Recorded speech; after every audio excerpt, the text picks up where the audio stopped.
Bonsoir mesdames, bonsoir messieurs, ravi de vous retrouver encore une fois le plus ce lundi pour notre émission Sportez-vous bien, tous les lundis 20h, 20h45 avec toutes les disciplines.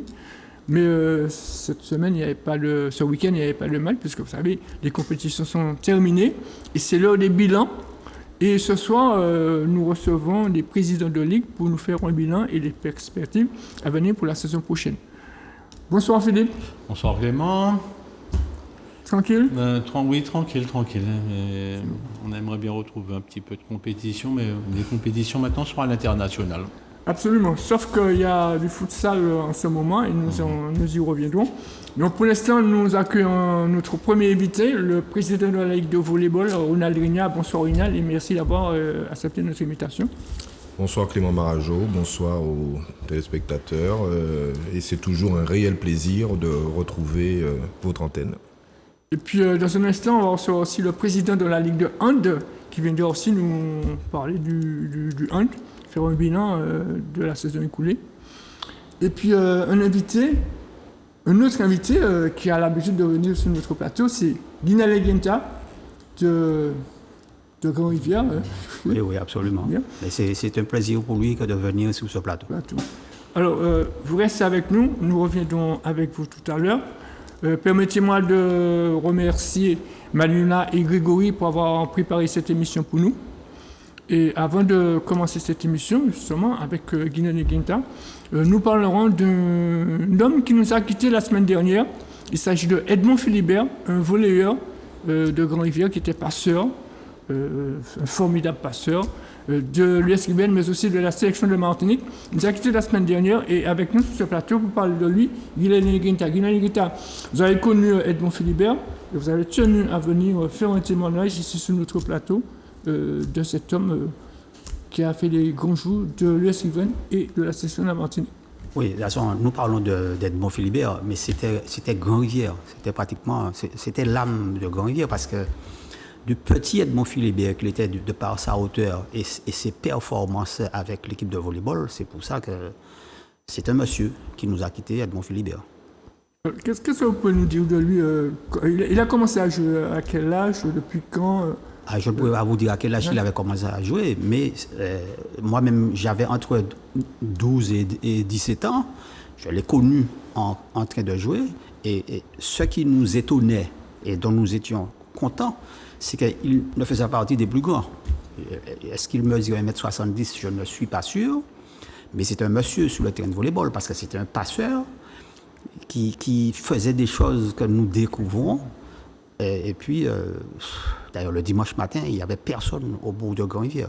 D'ailleurs, une petite anecdote, le prêtre de Grand-Rivière a dû venir dire qu'il va falloir faire les matchs un petit peu plus tard parce qu'il n'y a personne à la messe. Ça, c'est vrai. Ouais. Mais je sais qu'avant, avant que les joueurs puissent jouer au ballon avec un vrai ballon, ils faisaient un ballon avec des journaux, avec du papier. Et ils jouaient entre les maisons. Oui, voilà. Mais c'était Grand-Rivière parce que, on nous disait que nous étions en créole des bon Dieu, mais nous étions soudés. D'ailleurs, je tiens à le remercier, mais à travers lui, sa génération, parce qu'ils nous ont servi d'exemple, ils nous ont montré le chemin, et beaucoup d'entre nous ont suivi ce chemin, et nous avons pu montrer nos capacités hors de Grand-Rivière en parlant de Grand-Rivière, parce que Grand-Rivière, c'était à côté, mais Grand-Rivière, c'était aussi Grand-Rivière. Et puis c'est vrai qu'il a remporté beaucoup de championnats et de coupes avec l'US Rivière. Avec l'US Rivière, donc c'était une génération, mais cette équipe-là, parce que c'était surtout le volleyball qu'il y avait à Grand-Rivière, l'équipe de football a été créée en 1974, donc c'est pour vous dire que c'était un petit peu tard. C'était tout le monde au volleyball, et c'était le dimanche matin, c'était le plaisir pour toute la population de Grand-Rivière de se retrouver à l'école. La cour de l'école primaire, là où se passaient les matchs de volleyball, pour pouvoir supporter Grand-Rivière. D'ailleurs, notamment les US Rivière RC Ansdarlé ou US Rivière Makuba. Donc vraiment, c'était les dimanches, il n'y avait personne dans les rues de Grand-Rivière parce que toute la population était dans la cour de l'école. Et puis il n'a pas seulement joué au volley, il a aussi fait la pêche sous-marine. La pêche sous-marine. Il Il a fait, aussi joué à la pétanque. C'était d'après, bon, je ne l'ai pas tellement vu à la pétanque parce que c'était pas mon sport, mais d'après ce qu'on m'a raconté, c'est un monsieur aussi. Oui, absolument. Il a joué à Dillon, À Dubut, Dillon, où il a remporté plusieurs titres de champion, les champions anti-Guyane, champion de Martinique. Je crois qu'il a beaucoup voyagé également avec le. Edmond Philibert, c'était un exemple pour la jeunesse riveraine. Et puis c'est un très bon père de famille. C'est un gars qui a éduqué ses enfants dans la politesse, dans le bien-être, tranquillement.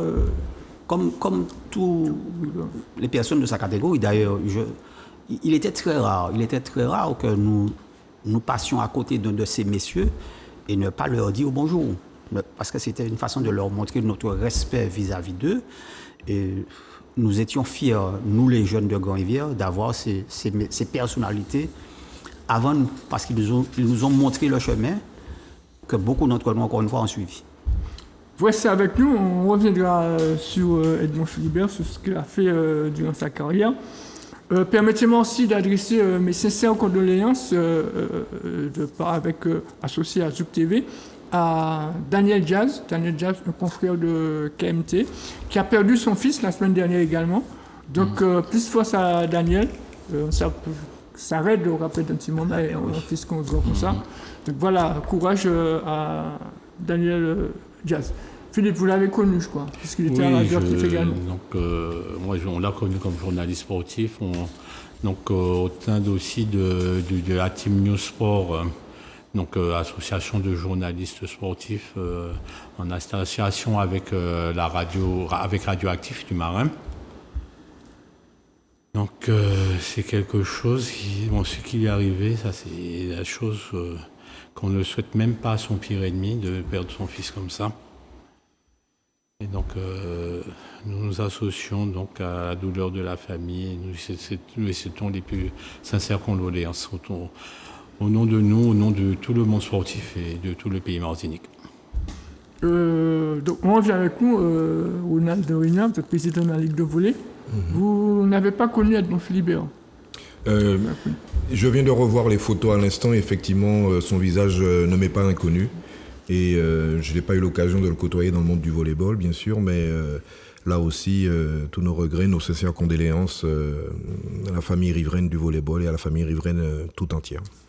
Alors, la saison est terminée, Président. Quel bilan? Alors, la saison est terminée pour ce qui est des choses régulières. Vous savez qu'au volleyball, nous sommes 12 mois sur 12 à la tâche. Et c'est vrai que nous avons une saison particulière. La saison sportive. La saison sportive. Alors pour confirmer ce que l'on dit, la saison sportive va encore continuer, puisque nous aurons à la fin du mois de juillet les sélections caribéennes qui se déroulent cette année au Suriname, et nous présenterons donc une sélection masculine du 21 au 31 juillet de cette année au Suriname, dans le cadre du championnat de la Caraïbe. Voilà. Ce qui est donc pour le reste, c'est vrai que nous avons eu une saison particulièrement complète. Nous commençons de plus en plus tôt. Et nous avons mis donc un très gros volet sur la formation, comme vous avez pu le constater, que ce soit la formation de nos cadres techniques, que ce soit aussi la formation de nos bénévoles. On continue sur la lancée post-Covid, post-pandémie, parce que ça fait du bien. Ça fait du bien d'avoir une ligue qui est structurée, ça fait du bien d'avoir une ligue où les techniciens, les cadres sont au courant des choses, et de manière à pouvoir effectivement faire avancer le volleyball. Maintenant aussi, nous avons eu une très très très belle saison sportive, puisque nous avons eu 2 coupes, ce qui est rare. Et donc, sur cette année sportive, coupe, championnat de jeunes, sélection régionale, partenariat différent, parce que nous travaillons beaucoup en partenariat maintenant. Nous savons que la Fédération française a parfois du mal à déléguer les techniciens et les cadres pour venir. Donc nous avons cette année travaillé avec la Ligue Rhône-Alpes du côté arbitrage. Donc nous sommes jumelés avec eux, et ils viennent régulièrement nous former sur les dernières règles et le maniement des éléments électroniques qui constituent les feuilles de match électroniques, de manière à être encore performant, d'avoir une transmission des résultats encore plus rapide auprès des médias. Et puis nous travaillons aussi beaucoup dans la région. Ça, c'est un projet qui nous tient à cœur avec nos voisins de la République dominicaine, qui sont, peu de gens le savent, de très très bons volleyeurs, C'est une nation qui se place dans les 10 meilleurs mondiales. Et donc, ça nous permet, en travaillant en similitude et en proximité aussi, puisque maintenant, en moins de 2 heures d'avion, vous y êtes, de travailler sur des stages avec des techniciens et de travailler aussi sur des choses qui sont le beach volley. Parce que cette année aussi, on a une saison de beach volley complète. Nous l'avons commencé quasiment de manière simultanée avec le championnat de salle. Et là aussi, c'est une volonté pour développer cette pratique, pour que nous puissions, à travers la Caraïbe et certaines fois dans les compétitions nationales, envoyer nos meilleurs joueurs et joueuses. Et donc, on a le RENIA. Il y a quand même des nouvelles réjouissantes, puisque vous êtes donc en collaboration avec donc la République dominicaine. Vous êtes également donc engagé sur des compétitions caribéennes. Quels sont les autres axes de coopération avec la Caraïbe que vous allez développer dans le temps à venir, maintenant que nous sommes revenus de la pandémie? On peut rajouter des choses qui font que le sport, c'est un vecteur social et de réussite. Nous avons initié cette année une action avec une académie sportive américaine du Texas, parce que nous croyons fortement, et les résultats sont là. Les Américains sont toujours sur les 3 premières marches des Jeux Olympiques. Et en plus de cela, ils ont une scolarité qui permet aux élèves et aux étudiants de s'épanouir pleinement en pratiquant le sport et leurs études. Donc, à compter de cette année, je pense que nous allons encore développer un peu plus. Nous avons fait un galop d'essai, mais nous allons développer beaucoup plus ce partenariat qui va consister à avoir encore des échanges, des techniciens qui viennent chez nous et nos jeunes qui vont s'essayer à la vie et au sport études à l'américaine. Et je pense que dès la rentrée prochaine, on pourra compter sur ce niveau dispositif. Vous restez avec nous. Nous accueillons Frédéric Flamand, le président de la Ligue de hand de la Martinique. Bonsoir Frédéric. Bonsoir Clément. Alors, on va tout de suite enchaîner avec vous. Quel bilan vous faites de la saison sportive pour le hand? Alors, le bilan se fait sur plusieurs niveaux. Bilan déjà administratif, donc peut-être se satisfaire du fait que le nombre de licenciés soit remonté. Nous sommes aux alentours de 2300 licenciés, donc nous n'avons pas les meilleures années, parce que nous tournions autour de 2900. Mais je pense qu'au sortir parce que nous sommes dans une année de reprise, on peut se satisfaire de ce nombre de licenciés. En début de saison, nous avions des doutes chez les jeunes. C'est vrai que nous avions beaucoup de mal à faire revenir les jeunes après la pandémie. C'est pour ça que le championnat jeune a un peu duré en longueur et nous n'avons pas eu de championnat jeune, de titre de champion jeune en tout cas. Donc, on a eu du mal à faire revenir les jeunes, mais bon, nous tournons autour de 800 licences jeunes. Il faut s'en satisfaire aussi, quoi.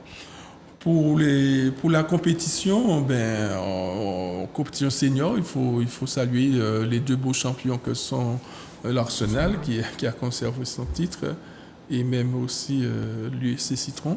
L'Arsenal ah oui, c'est le... L'Arsenal a conservé son titre, oui, parce que les 2 représentants, c'était les mêmes représentants que l'année dernière. Ils sont partis au championnat de France avec des fortunes diverses, puisque l'Arsenal, l'année dernière, était championne de National 1. Elles ne reviennent qu'avec le titre de championne de National 2. Il ne faut pas galvauder, ça reste un titre de champion de France. Oui, même. Mais quand même, après, sur un match, même si on a vu que, pour les experts que vous êtes, vous avez dû voir le match, la suprématie de l'équipe Robertine était indéniable. Donc c'était peut-être un jour sans, le match qu'il ne fallait pas perdre. Donc elles ne sont plus championnes ultramarines. Donc elles n'ont joué que le titre de championne de National 2 qu'elles ont remporté. Et puis l'USC Citron qui a fait mieux que l'année dernière, en tout cas, qui sont vice-champions ultramarins et vice-champions de National 3, donc chez les seniors. Nous avons relancé les sélections seniors avec le Hanzag, ce que n'a pas fait nos collègues guadeloupéens, parce que nous avons fait Hanzag chez nos amis guyanais, sans les Guadeloupéens, avec une équipe brésilienne de la MAPA. Et la Martinique, étant en masculin qu'en féminin, est sortie championne de Hanzag. Il faut s'en satisfaire aussi, quoi. Donc oui, sportivement, il y a des réjouissances, hein, mais j'entends mon collègue M. Régnard, c'est pas facile parce que nous sommes des bénévoles. Vous savez que gérer de l'humain, faire vivre une ligue, hein, c'est pas facile. Il y a des décisions à prendre et mener tout ce monde-là, ça prend du temps et on ne le fait pas pour de la récompense parce qu'on le fait parce qu'on aime le sport que nous pratiquons. Donc, même si c'est pas facile, je veux tirer un coup de chapeau aussi aux bénévoles que nous sommes, les administrateurs, mais surtout aux présidents de club, parce que beaucoup ont pu relancer la machine, parce que sans club, il n'y a pas de ligue. Hein. Donc, merci à ces présidents de club, merci à ces licenciés, merci à ces parents, parce que sans les parents, il n'y a pas les jeunes qui reviennent, quoi. Donc, une saison de reprise avec de bons résultats, mais le meilleur est à venir, espérons, puisque bien sûr, il nous faut reprendre notre cheval de bataille et remettre notre blé de chauffe pour aller plus loin encore. C'est vrai que vous reprenez après 2 années de Covid, 2 années d'inactivité. Qu'est-ce qui vous a marqué pendant cette saison? Pour cette saison, bien là aussi, un retour avec un nombre de licenciés en croissance importante. Hein. Donc je crois que nous avons au volleyball les meilleurs chiffres des 20 dernières années. En volleyball, on était à quelques dizaines de licenciés pour atteindre les 1000. Et ce sont des chiffres qui sont vraiment encourageants, avec un intérêt de plus en plus jeune sur la pratique du volleyball. On restait plutôt avec les 2/3 des effectifs en seniors. Maintenant, ça se rajeunit. Et la preuve, ce week-end, on a eu l'une de nos dernières journées de M13. Hein, donc, et on commence à descendre dans les catégories. Et là aussi, je tiens, comme mon collègue, à remercier les présidents de club parce que c'est pas facile d'avoir 20, 30, 50, 60, 100 licenciés. C'est un très gros travail de tous les jours avec les problèmes que l'on connaît, qui sont en priorité les problèmes financiers. Hein, le nerf de la guerre commence... est souvent décisif et il nous en manque souvent. Et puis les problèmes structurels, quand vous avez 100 licenciés, il faut pouvoir les dispatcher avec d'autres disciplines sur les gymnases. Ça, c'est vraiment une gestion qui est relativement difficile.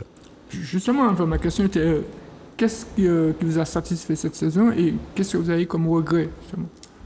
Alors, ce qui nous a satisfait, c'est que, sans être politique, je n'ai pas trop le droit à cette table, mais c'est que nous avons donc, avec la Ligue ultramarine, relancé quelque chose qui nous tenait à cœur, c'est-à-dire un championnat ultramarin délocalisé.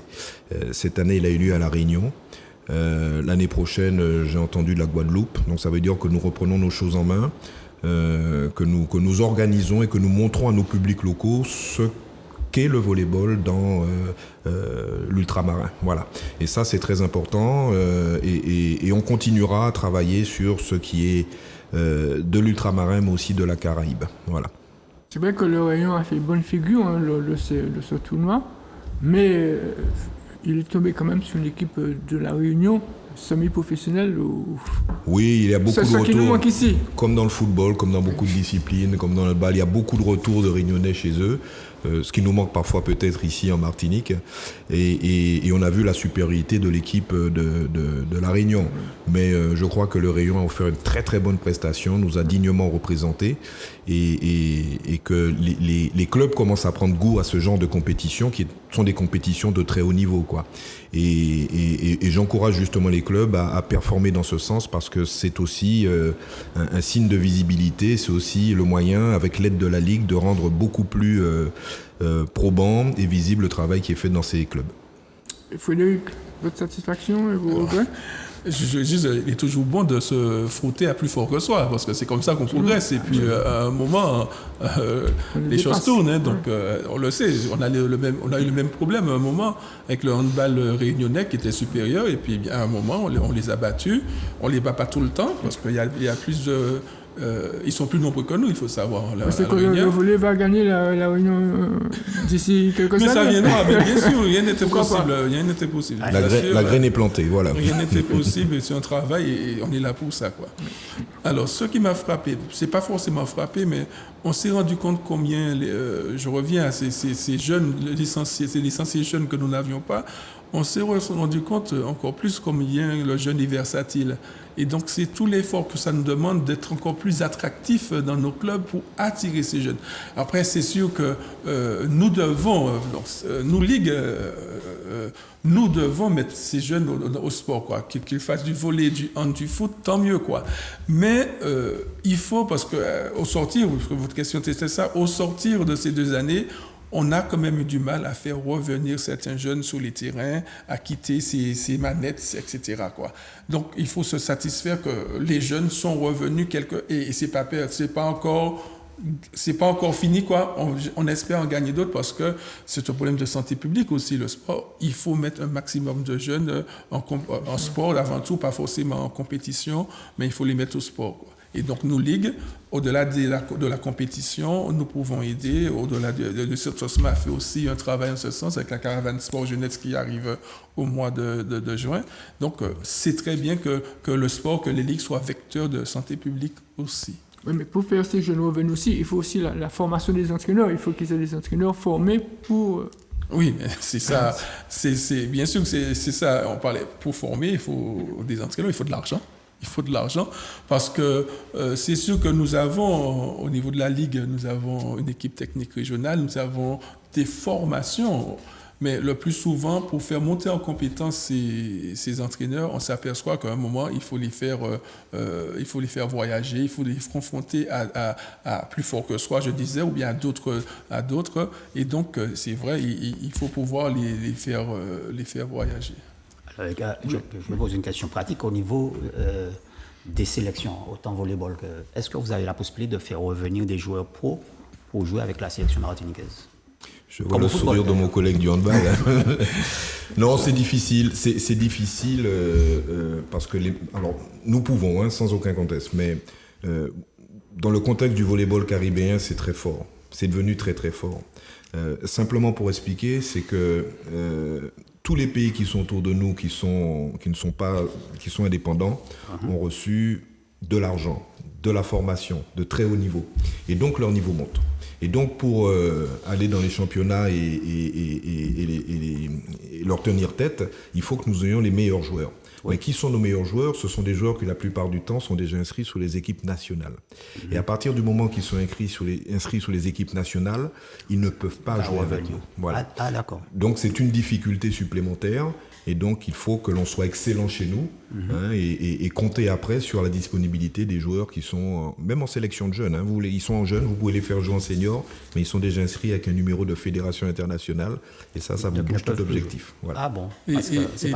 Même ceux qui ne sont pas sélectionnés, un joueur qui s'en va, un joueur professionnel qui appartient à un club. Et on a... C'est un professionnel, c'est un travail, c'est son travail. On a toutes les peines du monde.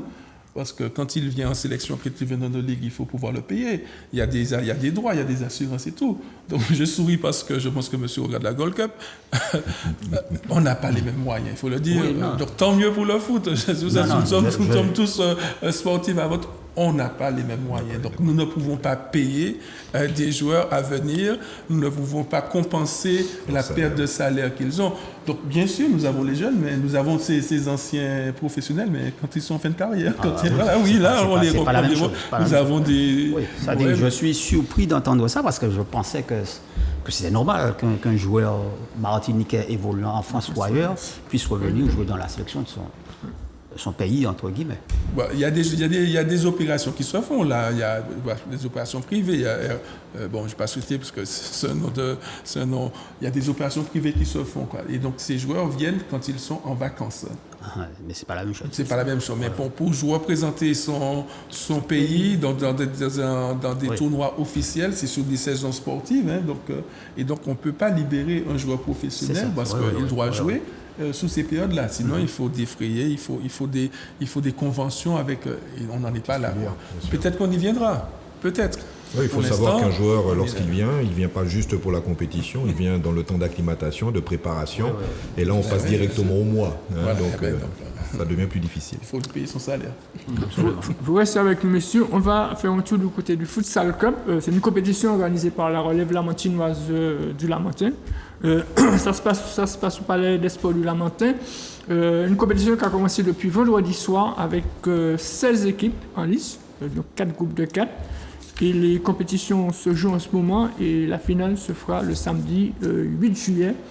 Donc Philippe, vous avez les résultats des premières rencontres? Oui. Alors on va commencer par la poule A.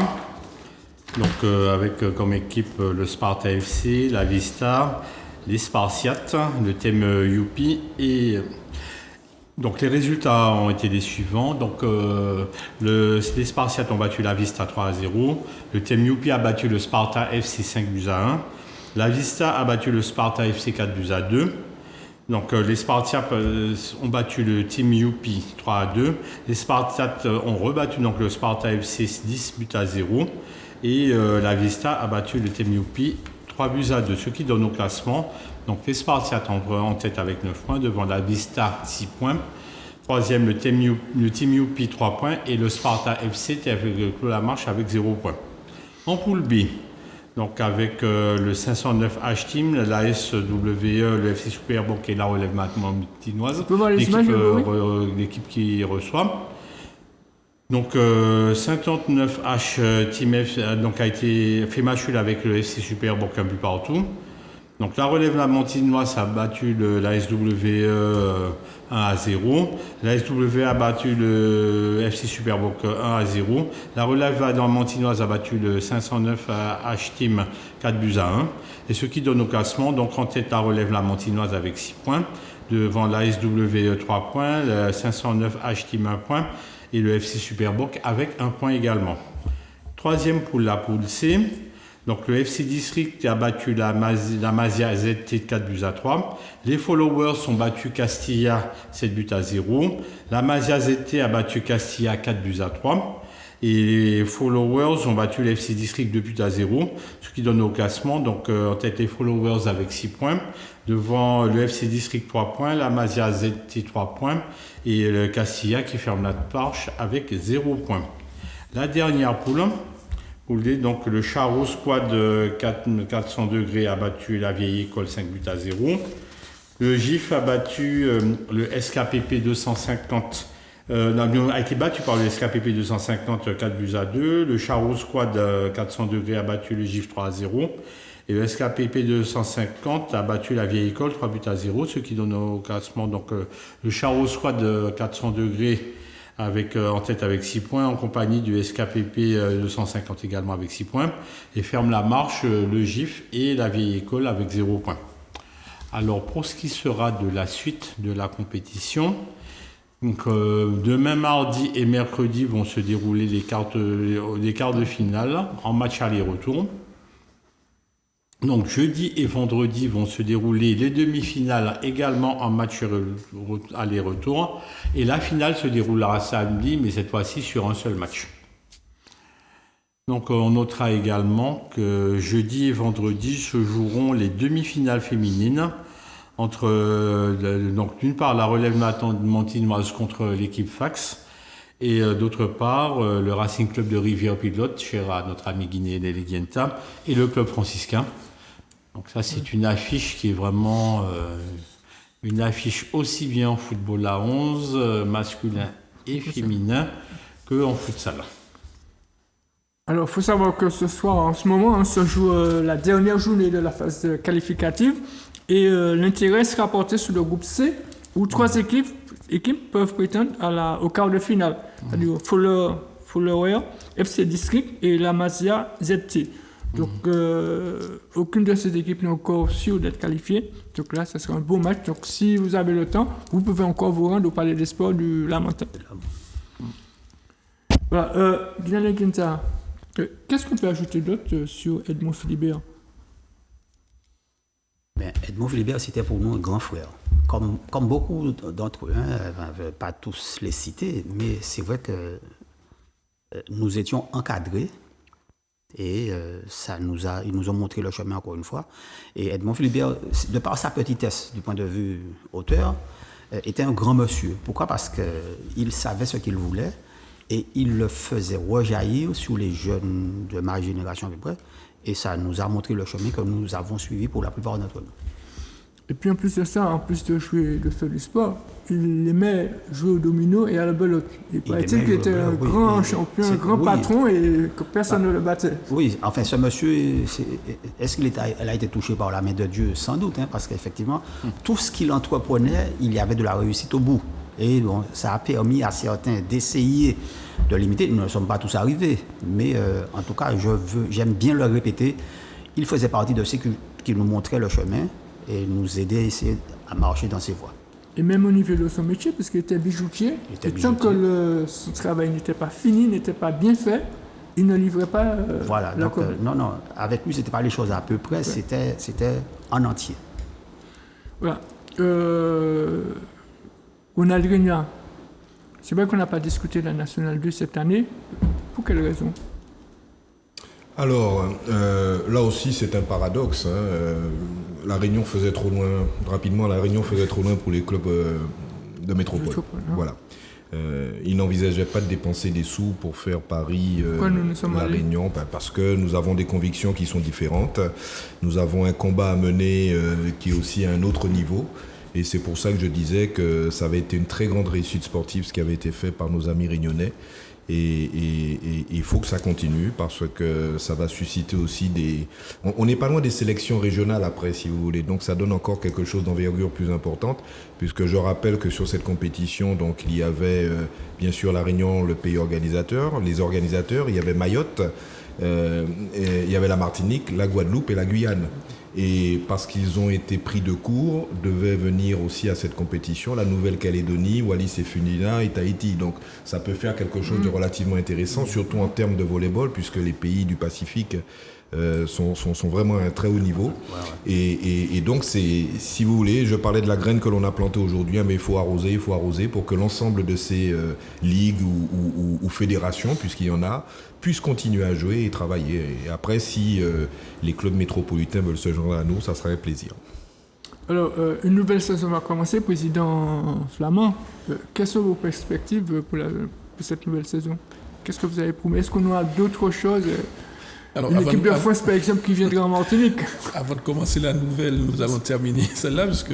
Elle n'est pas terminée, non, sportive, oui, mais administrative, non, parce que l'Assemblée générale de bilan, elle a été repoussée, c'est le jeudi 13 juillet prochain.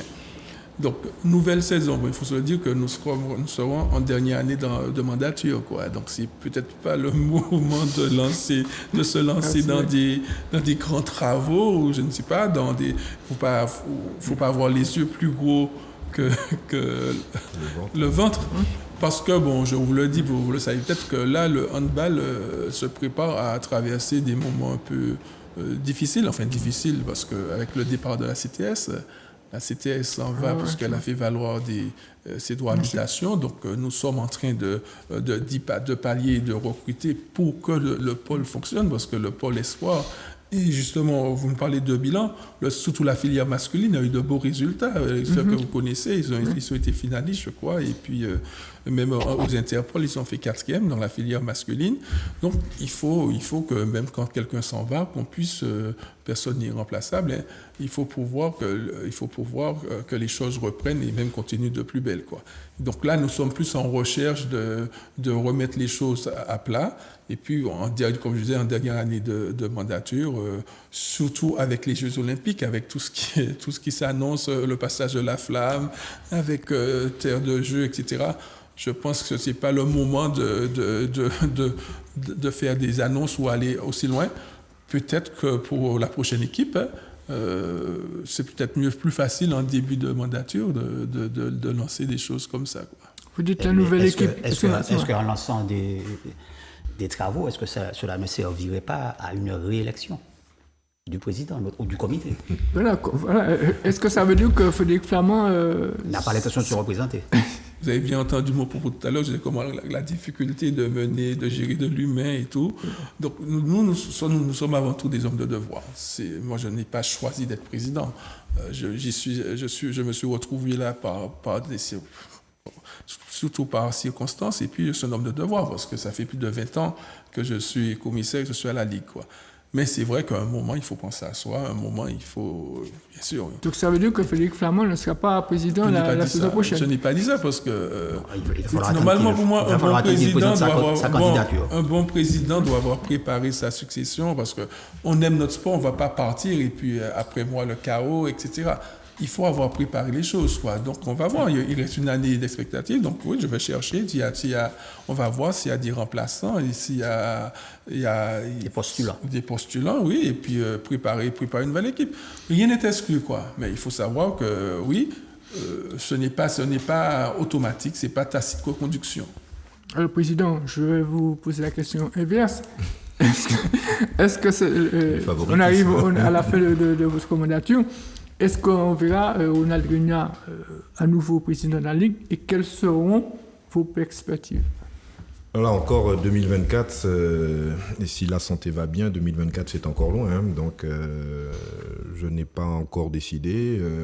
Clément Marajo, ça fait un moment qu'on se côtoie au volleyball, plus d'un quart de siècle, donc il y a des choses auxquelles il faut penser, et de toute façon l'essentiel c'est de tout préparer. C'est de tout préparer pour que la transition se fasse le mieux que possible, parce que vous ne pouvez pas avoir œuvré aussi longtemps dans une discipline et laisser, comme le collègue disait, le chaos, hein, donc il faut que ça se prépare. Il y aura sans doute des postulants, comme il y en a toujours eu au volleyball, donc il n'y a pas de souci par rapport à ça. Et nous, quand même, nous allons lancer encore un ou deux petits chantiers, hein, dans cette année olympique, de manière effectivement à continuer le travail qui a été fait. Alors, après, advienne que pourra, hein, mais c'est aussi le but que nous nous sommes fixés sur cette dernière année. C'est-à-dire que si on ne va pas faire des Flamands l'année prochaine, à la nouvelle mandature, on verra où on a l'Union. Vous allez bien vite en besogne, monsieur Marajo.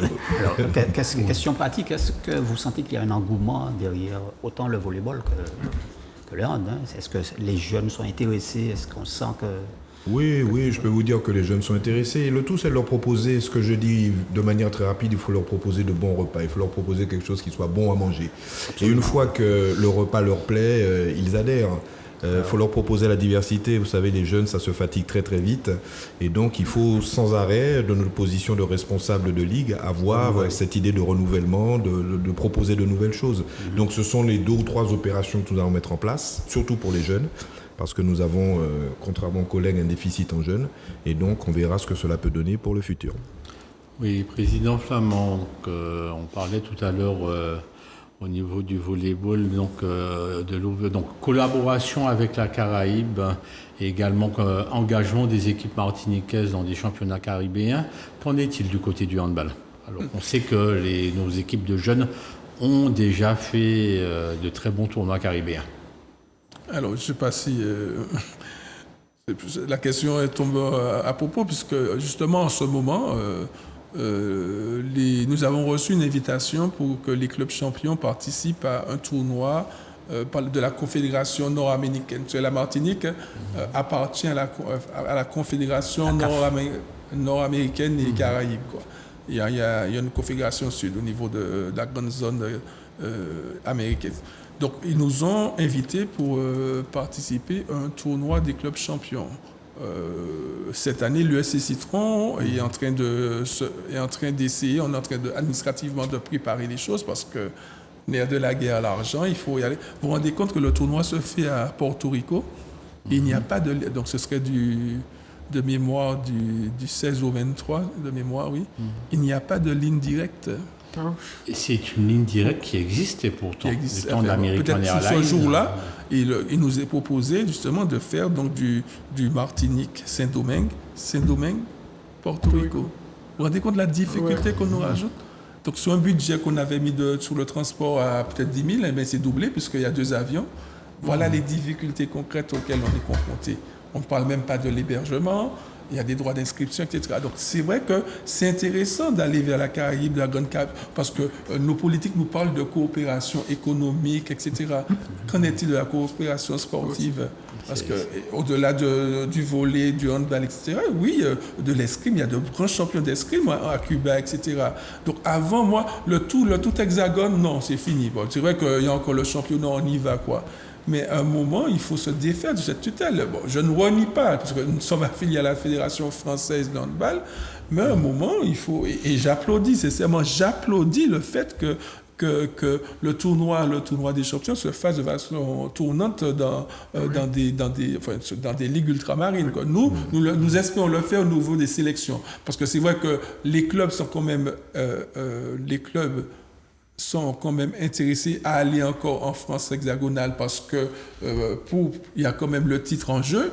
Mais après, on peut imaginer qu'un tournoi se fasse, vous me parlez de grands projets, et on peut imaginer qu'on a un tournoi de sélection au niveau des différentes ligues. Donc, pour revenir à votre question, Philippe, oui, il y a en ce moment, l'USC Citron est en train de se préparer.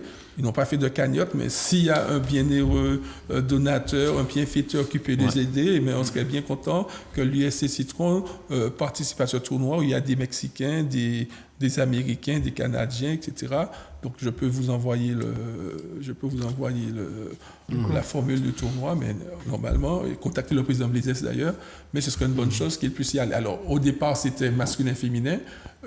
Comme c'est la première année, ils se contentent pour les masculins et nous espérons que l'année prochaine, le champion féminin, le champion masculin pourront participer et nous allons démarcher les politiques pour que justement, à côté de la subvention qu'ils nous donnent pour les championnats de France, il y ait aussi une subvention pour les représentations, la coopération caribéenne ou américaine. Président Réunion, il était prévu également qu'au volley, il y ait un championnat de la Caraïbe des clubs champions. Qu'en est-il?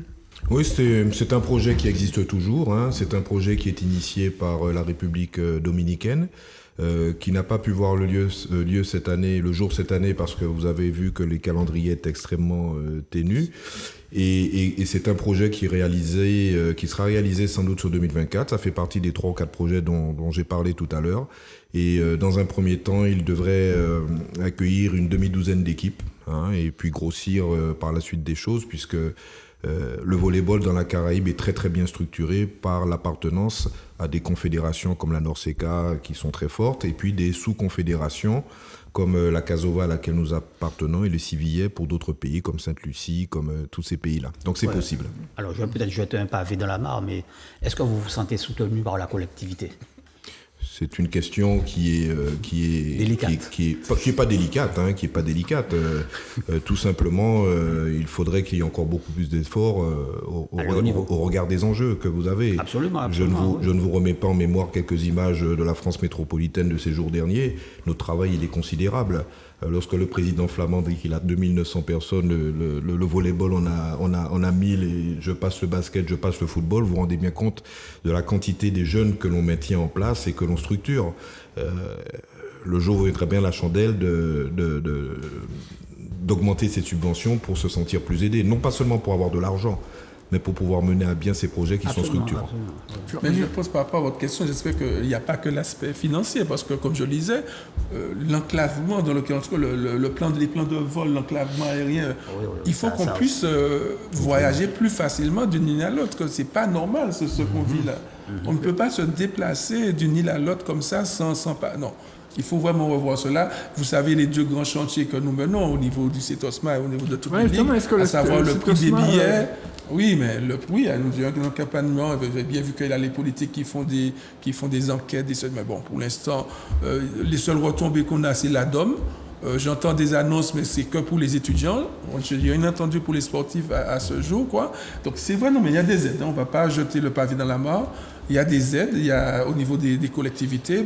Là, ils ont pris en charge. Il faut savoir que la collectivité de Martinique prend en charge les billets d'avion pour que les champions de Martinique aillent faire le championnat de France. Ça, c'est ce qui se fait pour le handball. Je pense que ça se fait pour les autres sports. Maintenant, c'est à nous, justement, d'aller les consulter. Et comme je disais, maintenant qu'ils font ce qu'il faut pour les championnats hexagonaux, il faut qu'on discute, qu'on aille les voir pour faire quelque chose aussi au niveau des championnats régionaux dans la grande région Caraïbes, Amérique. On ira très vite, monsieur, parce que le temps que nous est parti presque arrivé. Vous êtes soutenu par la collectivité locale lorsque vos champions partent en métropole? Non, c'est la Ligue qui a pleinement financé les billets vers La Réunion. Donc, nous n'avons pas eu de retour positif. Bon, on sait que la collectivité a quelques difficultés à l'heure actuelle d'ordre administratif. Donc, dès que les choses seront revenues dans la normale, nous reviendrons vers eux pour faire valoir notre prise de position. Alors, il est bien dit que quand le champion va jouer un titre de championnat de France, donc peut-être que c'était ça, parce que vous n'avez pas joué les championnats de national de cette année. Il n'y avait pas de distinction, hein. C'était quand même un titre de championnat champion national 2, en temps normal. Donc voilà. Rapidement. Oui, non. Il est peut-être amené à faire comprendre à ceux qui nous dirigent qu'une jeunesse sportive qui est intéressée par le sport, ça fait du bien au pays. Donc, oui, c'est indéniable. Monsieur, la flamme olympique qui doit passer par la Martinique, quel est votre avis? Quel est votre sentiment là-dessus?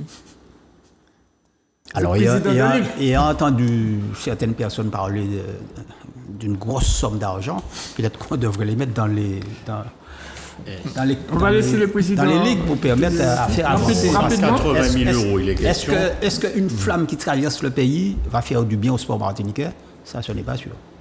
Tout dépend de la manière dont c'est conjugué. Maintenant, effectivement, il y a ceux qui disent que ces 180 000 euros seraient mieux dans des associations sportives, dans des ligues. Mais je crois aussi que de notre vivant, nous ne verrons qu'une seule flamme olympique. Donc, à partir de là, c'est vrai aussi qu'il y a la balance et que c'est à nos politiques, c'est aussi à nous-mêmes de sortir nos cartes du jeu pour que ce passage de flamme soit quelque chose qui nous permette de rebondir, sans doute. L'impact mondial qu'il y aura sur le passage de cette flamme en Martinique, on placera la Martinique sur la carte parce qu'encore malheureusement dans la Caraïbe, les voisins proches ne savent pas où nous sommes. Et ça, c'est peut-être une chose qui ne vaut pas 180 000 euros, mais bien plus. Oui, qu'en termes, vous pouvez voir les choses dans leur globalité, en termes de visibilité, en termes de retombées, que ce soit touristique et autres, et puis même montrer le sport, parce qu'il est question que le CETOSMA avec l'ACTM mettre en place des manifestations. Je pense qu'en termes d'image, de visibilité que ça va nous donner, c'est indéniable. Et puis, c'est qu'une fois, sincèrement, c'est qu'une fois. Donc, il ne faut pas regarder 180 000 euros, oui, 180 000 euros, mais sur un budget de combien? Non, faut de nos jours, au temps de la mondialisation, 180 000 euros, c'est rien. Bon, je ne vais pas dire ça, non, Dieu merci, vous me comprenez. Il faut en plus savoir donner pour recevoir. Donc, sincèrement, c'est un investissement. Et puis, nous avons quand même des gens qui sont quand même sensés. Il faut pas je pense à la présidente Manin qui intervient, qui se bat. Ces gens-là ne se sont pas battus pour rien, quoi. Oui, absolument. Il faut quand même faire confiance à nos politiques. Enfin, nous espérons des retombées. On pense qu'il va forcément des retombées sportives au niveau des ligues. Il faut savoir tous ceux qui se préparent. Je pense que vous êtes un peu au courant. Oui. Donc, il y aura de belles choses qui vont se faire. Et puis, il y a des questions que de bons sportifs emmènent la flamme, ne serait-ce que ça. Bon, c'est vrai, peut-être que ce sera un handballeur, un volleyeur emblématique qui va porter cette flamme. Pourquoi pas? Mais on verra. Il y a forcément des choses à faire, à rattacher. Et puis, ce n'est qu'une fois dans la vie, je pense. Merci, messieurs. Guinel Guinta, vous avez autre chose, dernière chose à dire sur Edmond Philibert, parce que vous avez beaucoup côtoyé, que vous... Edmond Philibert, c'était une image de la population riveraine et restera une personnalité au niveau de tous les jeunes de ma génération, notamment. Rapidement, une conclusion, Président, sur le hand. Non, une conclusion, c'est que, je parlais de sport, c'est vrai que, une conclusion plus générale, c'est que, vous l'avez dit un peu, il faut vraiment qu'on remette le sport à sa place, aider le sport, pas seulement le hand, mais j'ai fait tout à l'heure état de deux problématiques. Il faut, je le dis, oui, nos politiques nous aident, mais il faut quand même aller un peu plus loin, il faut quand même discuter. Je pense que les choses vont se mettre en marche, ne serait-ce qu'avec ce passage de flamme, avec cette année olympique, donc peut-être que le sport sera vu autrement. J'ai bon espoir que justement le sport soit encore plus aidé parce qu'on en a vraiment besoin.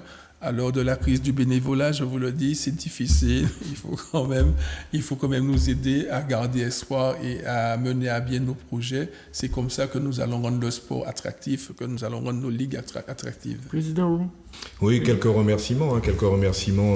On va commencer par vous, les membres de la presse, qui nous ont donc mis en lumière toute cette année. C'est important, c'est du baume au cœur quand on voit ces confrères et consoeurs du sport évoluer le samedi, le lundi ou le dimanche. Hein. Ça, c'est relativement important. Remerciements au niveau aussi donc de tous les bénévoles. Hein. Donc, je commencerai par tous ceux qui sont à la Ligue eux-mêmes, qui sont les membres de la Ligue, hein, des membres du bureau du comité directeur. Ce sont des bénévoles et ils donnent énormément de temps. Nous, on est en train de faire un petit calcul. On verra qu'en fin d'année, ça se chiffre bien sûr à plusieurs milliers d'heures, mais aussi à beaucoup d'euros. Et donc, j'invite aussi donc les présidents à rechausser dès la rentrée, hein, pour partir sur de nouvelles bases encore, pour améliorer qualitativement tout ce que l'on a, c'est-à-dire la qualité de nos jeux, la qualité de nos jeunes, la qualité de l'accueil des publics, et puis quantitativement, c'est quelque chose que j'aurais souhaité pour cette année olympique, que l'on dépasse les 1000 licenciés, qui serait quelque chose de relativement intéressant pour le volleyball martinique. L'Assemblée générale est prévue quand ? L'Assemblée générale est prévue dans moins d'une quinzaine au mois de juillet. Merci Philippe. C'est moi qui te remercie, Clément, comme toujours. Merci aux téléspectateurs. Merci à Manuela et à Grégory pour avoir réalisé cette émission pour nous. Portez-vous bien et prenez soin de vous.